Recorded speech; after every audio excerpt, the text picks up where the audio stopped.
Temperatura edhe më të ulta pritet të kaplojnë në rajonin e Ballkanit, përfshirë këtu edhe Maqedoninë. Nga lidhja automobilistike bëjnë të ditur se vështirësitë më të mëdha janë regjistruar në akset veri-perëndimore të vendit.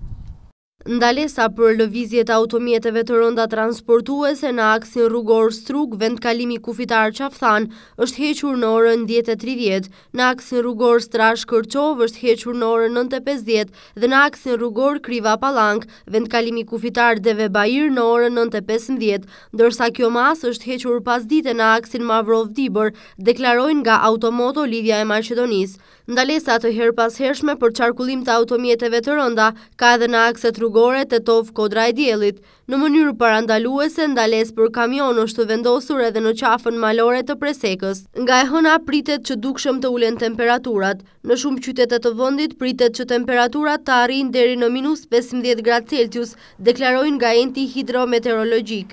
Lidhja Automoto e Maqedonisë u ka bërë thirrje shoferëve që të mos dalin pa pajisje dimërore dhe të shmangin udhëtimin, sidomos në pjesën perëndimore të vendit.